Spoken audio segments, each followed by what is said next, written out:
di TPU yang berada di Desa Glepek, Kecamatan Rambutan, Kabupaten Banyuasin pada zuhur. Jenazah pencerama kondang Kota Palembang yang berumur 58 tahun ini telah berada di rumah duka yang berada di Jalan Kolonel Haji Burlian, KM 65 RT 27, Kelurahan Sukamaju, Kecamatan Sukarami, Palembang.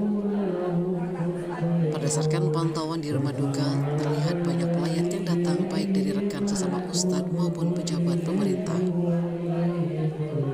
Ustadz Kemas Muhammad Ali mengatakan jenazah Ustadz Solihin akan disolatkan di Masjid Agung Sultan Mahmud Badarudin Jayo Wikramo sebelum diberangkatkan ke TPU Desa Glepek untuk dimakamkan. Sebelum menghembuskan nafas terakhirnya diakui Ustadz Kemas Muhammad Ali, almarhum Ustadz Solihin Hasibuan berpesan kepada rekan-rekannya sesama tokoh ulama untuk selalu istiqomah. Di tempat yang sama, Ahmad Najib, teman dekat Ustadz Solihin Hasibuan, mengungkapkan bahwa almarhum merupakan sosok orang yang sangat baik dan santun.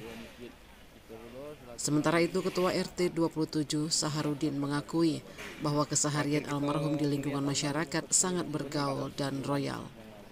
Mengajak umat untuk berbuat kebaikan, khususnya kita sebagai umat Islam. Saya pribadi sangat baik dengan beliau ini, tahu pribadi beliau ini, dan beliau sangat santun dan juga sangat lebih melihat ke depan kepentingan semua umat. Dan kita turut berduka cita dengan meninggalnya almarhum Kiai Haji Solihin Hasibuan ini. Semoga beliau ditempatkan di surga Allah Subhanahu wa taala, diterima semua amal perbuatannya. Amin ya rabbal alamin.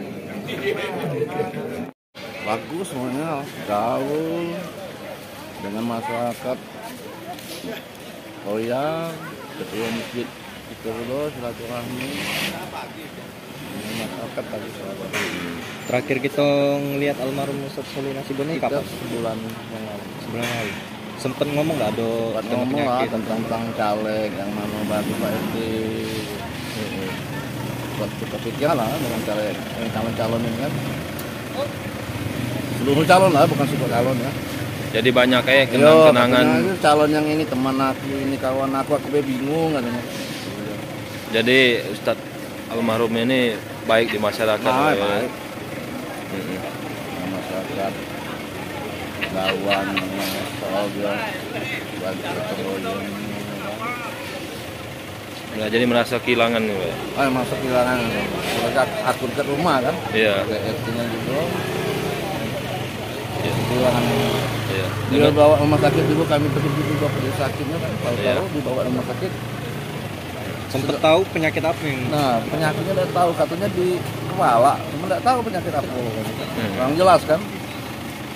Terakhir ketemu gitu dalam keadaan sehat atau Sehat, sehat juga nih. Kami tidak kan.